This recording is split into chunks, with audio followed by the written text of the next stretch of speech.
Mesdames, Messieurs, bonsoir, bienvenue sur la RTS. Voici le message à la nation du président de la République. Mes chers compatriotes, demain, 4 avril 2024, nous célébrons le 64e anniversaire de l'indépendance de notre pays. À toutes et à tous, j'adresse mes plus chaleureuses félicitations. Je rends hommage à chacune et à chacun de vous pour votre attachement aux vertus cardinales de paix et de démocratie qui fondent notre vécu quotidien. Les changements significatifs que nous venons de vivre de façon paisible témoignent une fois de plus de la maturité de notre peuple, de la vitalité de notre démocratie et de la force de nos institutions. Nous devons tous être fiers de cette belle performance. Cette année encore, par la grâce divine, notre fête nationale se déroule sous le signe de la communion spirituelle avec la semaine sainte pascale qui vient de conclure le carême, le mois de Ramadan qui tire également à sa fin. Cette année encore, par la grâce divine, notre fête nationale se déroule sous le signe de la communion spirituelle avec la semaine sainte pascale qui vient de conclure le carême, le mois de Ramadan qui tire également à sa fin. Compte tenu des circonstances, en lieu et place du défilé traditionnel, je présiderai demain, au Palais de la République, une cérémonie de levée des couleurs sobre et symbolique. Ce soir, alors que nous célébrons notre liberté retrouvée, mes pensées vont à nos vaillants résistants, héros célèbres ou méconnus, qui, se donnant corps et âme, ont défié l'odieux système colonial et sa prétendue mission civilisatrice pour défendre la liberté de notre peuple et ses valeurs de culture et de civilisation. Je voudrais également saluer avec respect et affection nos anciens combattants qui ont sacrifié leur jeunesse loin de leur famille au prix de leur liberté et de leur vie. Je rends un vibrant hommage à mes prédécesseurs, les présidents Léopold Sédar Senghor, Abdou Diouf, Abdoulaye Wade et Macky Sall, qui, chacun, a apporté sa pierre à l'œuvre de construction nationale. C'est sur la base de ce legs que je veux poursuivre avec vous notre quête collective du Sénégal de nos rêves. Mes chers compatriotes, la fête nationale met à l'honneur nos forces de défense et de sécurité. À vous, officiers, sous-officiers et militaires du rang, qui avez choisi le métier risqué des armes, je réaffirme la reconnaissance de la nation. Je vous exprime ma fierté, mon soutien et mon entière confiance dans vos missions au service de la patrie, de la paix en Afrique et dans le monde. Je salue la mémoire de nos djambars tombés au champ d'honneur et souhaite prompt rétablissement aux blessés. L'État restera toujours solidaire de leurs familles avec soin et compassion. Le thème de cette édition, les forces armées au cœur de la cohésion nationale, nous interpelle par son actualité et sa pertinence. Il nous rappelle qu'au-delà du cérémonial, la fête nationale est surtout l'occasion d'une introspection individuelle et collective sur notre commun vouloir de vie commune. Nos forces de défense et de sécurité, sous le concept armée-nation, symbolisant la diversité et la cohésion de leurs composantes socioculturelles, nous offrent un bel exemple de ce que doit être le vivre ensemble sénégalais. En tant que chef suprême des armées et garant de l'unité nationale, je suis déterminé à préserver notre vivre ensemble, hérité de nos ancêtres, parce que nous n'avons qu'une seule patrie, le Sénégal, notre abri commun, que nous aimons tous, qui ne commence pas par nous et ne finit pas avec nous. Dans cet esprit, mon rôle, et je l'assume pleinement, est de tendre la main à toutes et à tous pour rassembler, rassurer, apaiser et réconcilier afin de conforter la paix, la sécurité et la stabilité indispensables au développement économique et social de notre pays. De l'Est à l'Ouest, du Nord au Sud, Je souhaite que notre cher Sénégal reste uni et indivisible, en paix, en harmonie avec notre devise nationale, un peuple, un but, une foi. Nous le devons à nous-mêmes, nous le devons à nos enfants, nous le devons aux générations futures. C'est pourquoi notre vibrante jeunesse, cœur battant de la nation, restera au centre de mes préoccupations. Chers jeunes du Sénégal, je fais mien vos rêves, vos aspirations et vos ambitions légitimes de réussir pour être utile à vous-même, à vos familles, à vos communautés et à votre pays. L'éducation, la formation au métier, l'emploi, l'entrepreneuriat des jeunes et des femmes restent des défis majeurs à relever. J'en ferai une priorité élevée des politiques publiques en concertation avec le secteur privé. Nous devons à cet effet revisiter les mécanismes existants,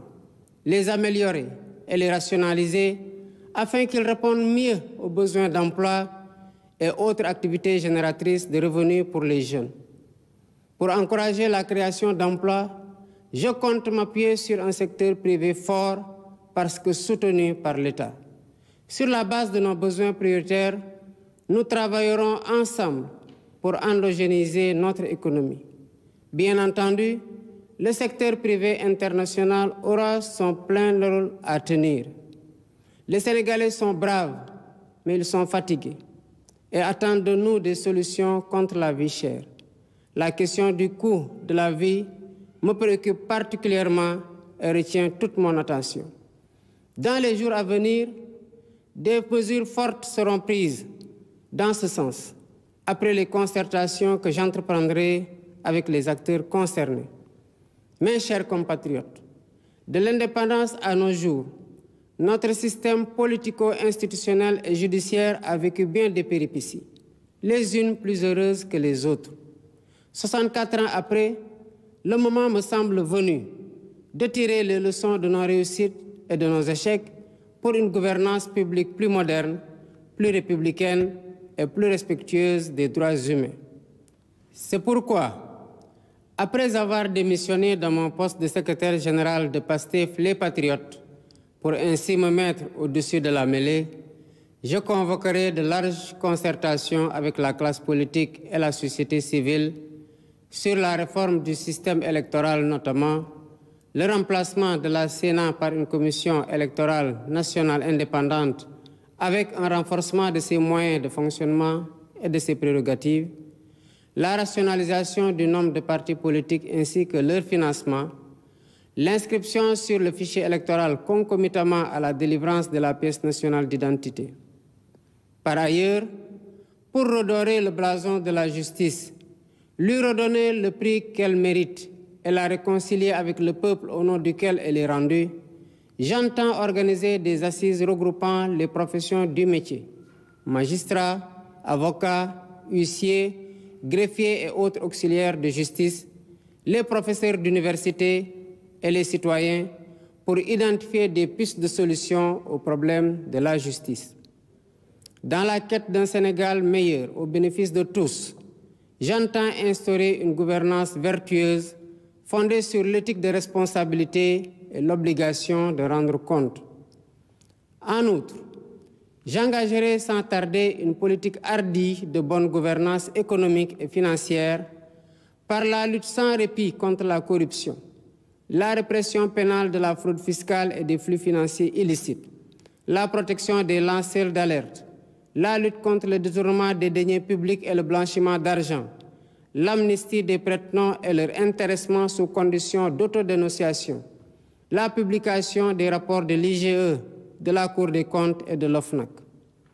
De même,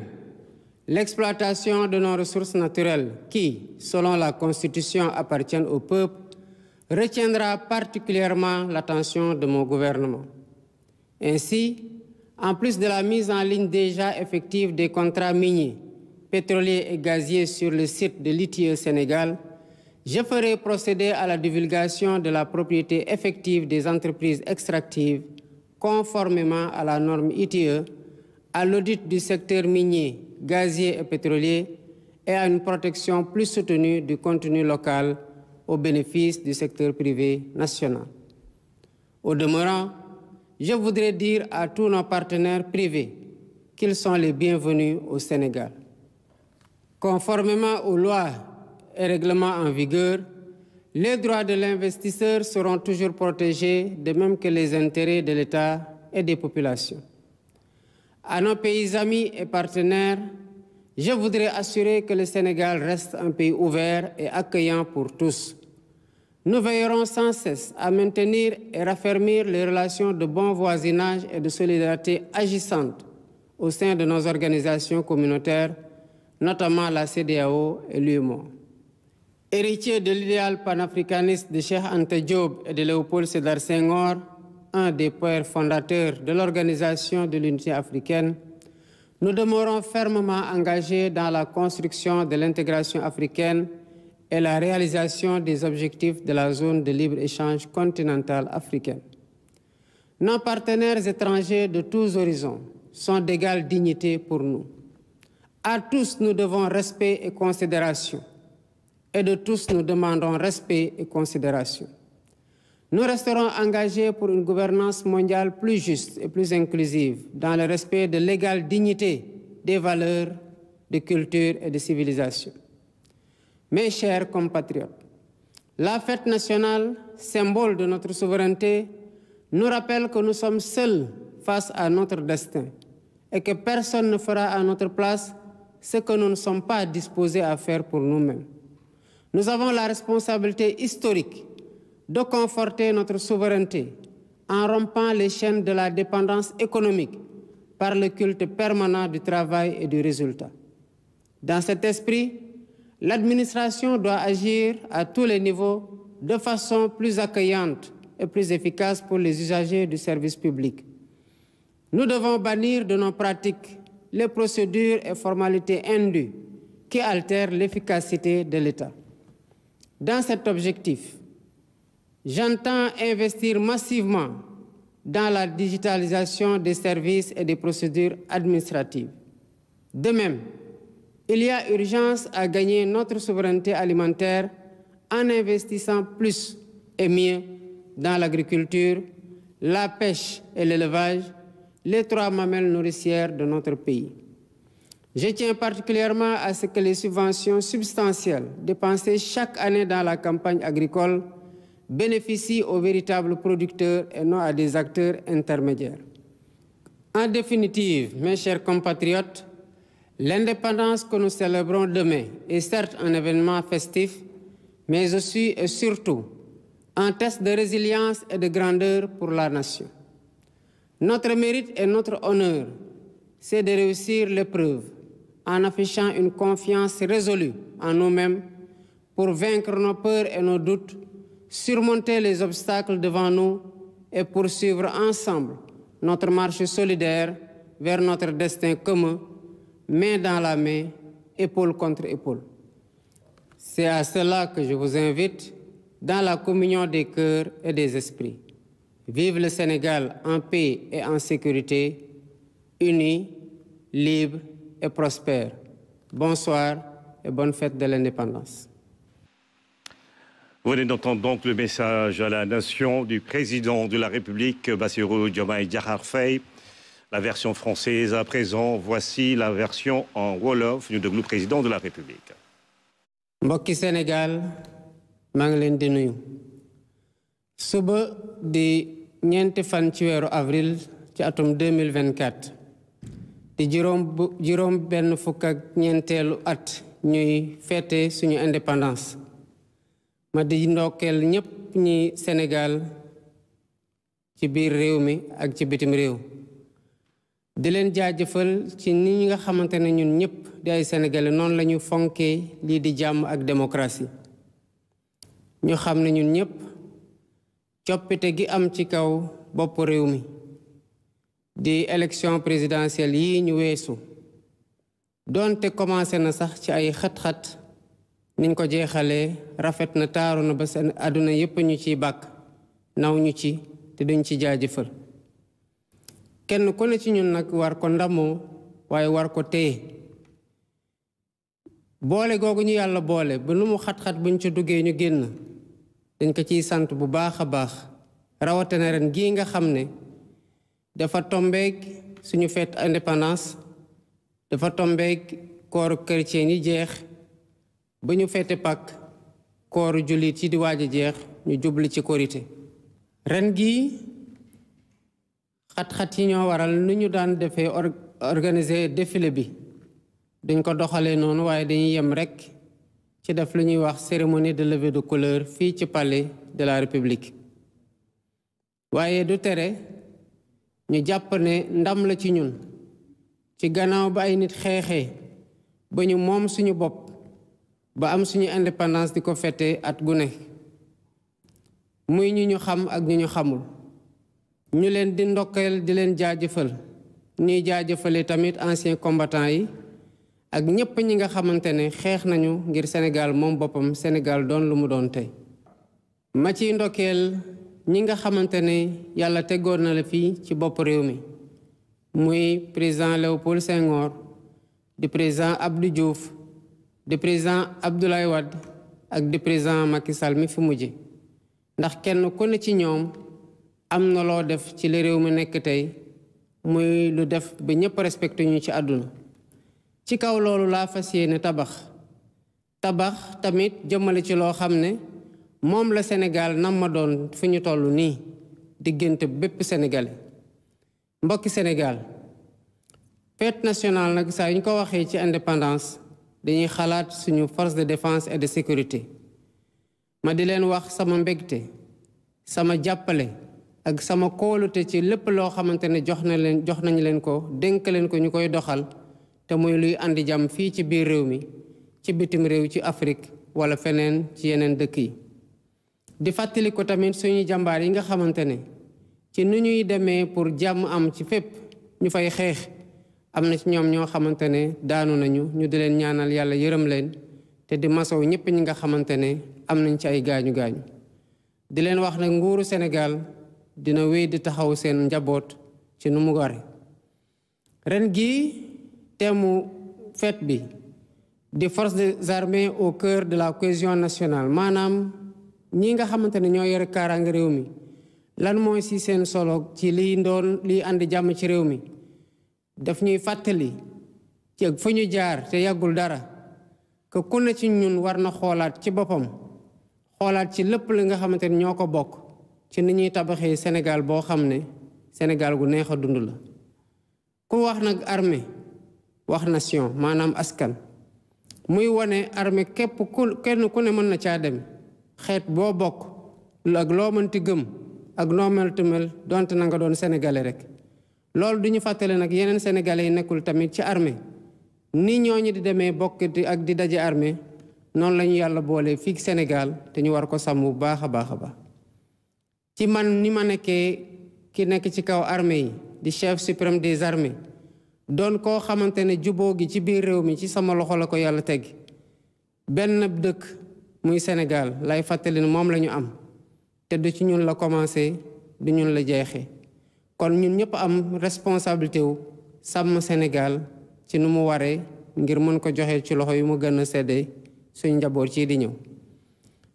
li ji sama cër mooy tàllal la sama loxo ñëpp dajale ñëpp boole ñëpp tàppe xol yi te fexe tamit ba li nga xamante ne mooy jàmm ak dal gi war ci réew mi pour ñu dem liggéey ko réew mi mën a génn ci guute gu mu nekk wala boog ñu gën ko avancer dinaa ci am taxawaay gu war a war ndax Sénégal dafa war a doon benn bopp bu kenn dul xar ñaar benn bopp boo xamante ne dafa am jàmm ñu jàmmal ko ndax loolu bu sax mooy suñu bàkk muy benn askan benn jëmukaay ak benn gëm-gëm di wax ndaw sénégalais yi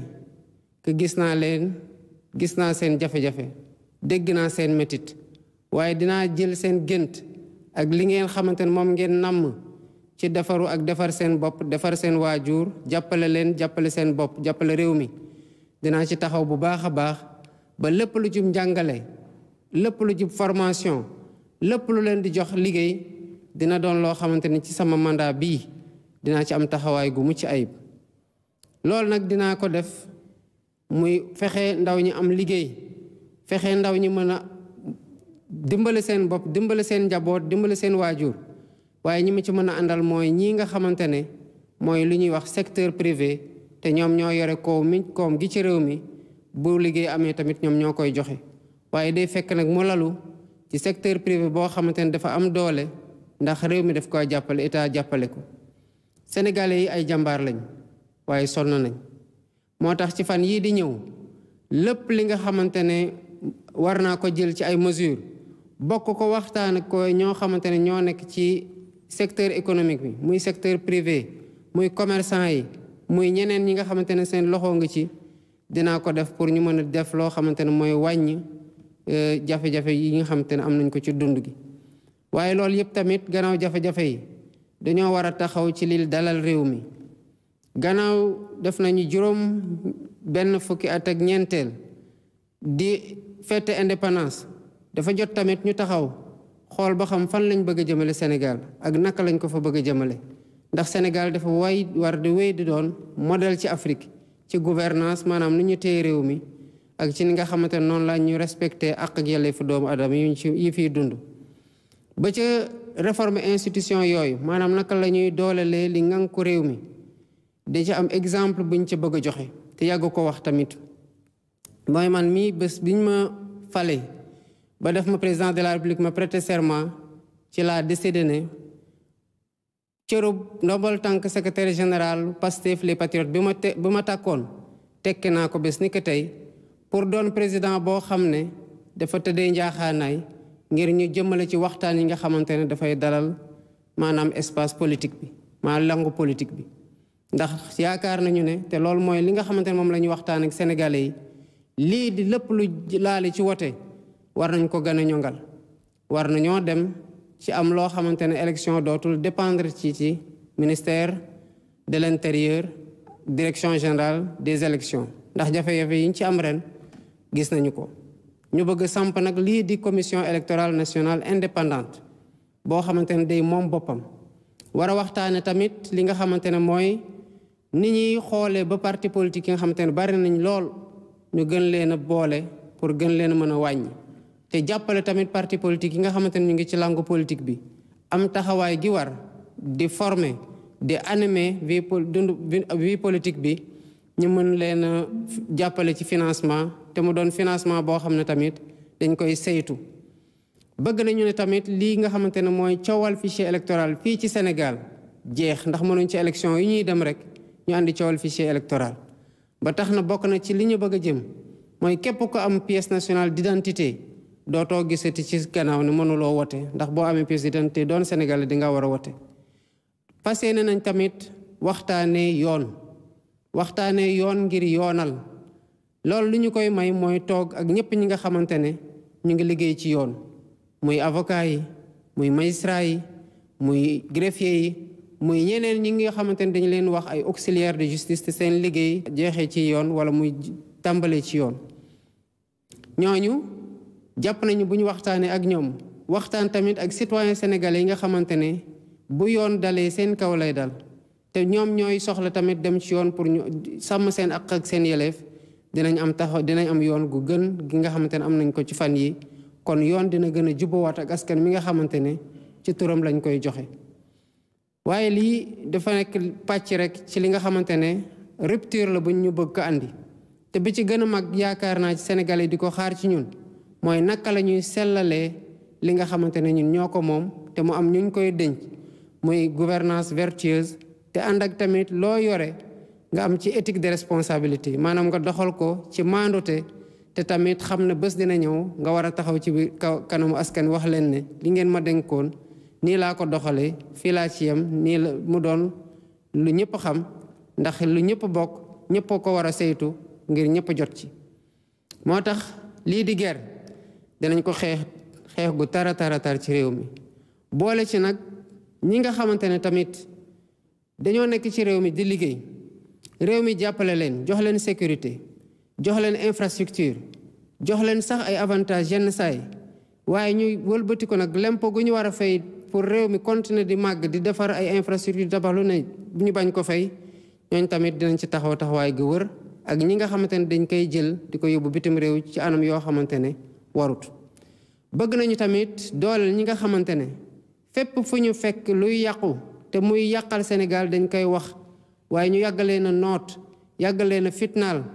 te ba mënuñoo wax di xool ni nga xamante ne ay nit rek lay jëriñ waaye luy lor Sénégal la muy ay lanceur d'alerte ñu gën leen a protéger ba fépp fu ñu fekk luy yàqu ñu mën ko wax te dara leen ci fekk. bëgg na tamit ñii nga xamante ne dafa am ñu jël alalu réew mi mënuñu ko def seen tur di ko def ci seen tur ñeneen ay xarit wala ay mbokk wala ay am di jàmm yoo xamante ne pour bañ rek ñu laaj leen xaalis bi ngeen liggéeyee lii fan la jógee mu mujjee feeñal luubal muy ay prête-nom dinañ leen waxtaan bu ñu waxtaan ak ñoom pour ñu mën a feeñal seen bopp bu ñu feeñalee seen bopp duñu leen toppee dara non seulement duñu leen toppee dara waaye bu dee jël nañ alal loolu tax na ñu jël alal delloowaat ko ci réew mi ñun dinañ am loo xamante ne dañ ko leen koy ciy jox pour gën leen encourager. lii di rapport yi nga xamante ne tamit dañuy jël ay corps de contrôle samp leen ñu mel ni IGE mel ni Cour des comptes mel ni OFNAC ñuy dem defi ji ay rapport yooyu war a dem ci procureur sénégalais yi nga xamante ne ñoo soxla lu leer ci nu ñu saytoo seen alal mënuñu ko gis loolu bu soobee Yàlla dina jeex ci réew mi ndax fu rapport génnatee ci Cour des comptes génne ci OFNAC askan wi dinañ xam rapport bu lu ci buñ ko dee yóbbu ci yoon nag dinañ ko yóbbu ci yoon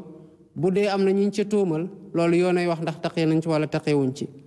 lii di tamit loo xamante ni yàlla wërsëgal ñu ko muy ay ressources naturelles ba dolli ci dellooy ko ni sax mu am ci léegi ay pétrole ak gaz waaye amoon tamit laata loolu or amoon zircon amoon leneen ak leneen gouvernement bi dina ci bàyyi xel bu baax a baax saytu ko ba xam ndax niñ ko joxee jaadu na ba xam ndax bi ñu leen ko joxee liñ doon xaar ci ñoom pour ñu matal ko ndax matal nañu ko. loolu tamit muy ay audit yoo xamante ne dañ koy def non pas pour fitnaal ay société non pas pour bunt xatal leen waaye pour xool ndax lii nga xamante ne moo ci waroon nekk intérêt Sénégal ndax Sénégal jot na ci ndax sénégalais yi jot nañu ci. ñii na nga xamante ne ñooy ñi ñuy jëflante ci bitim réew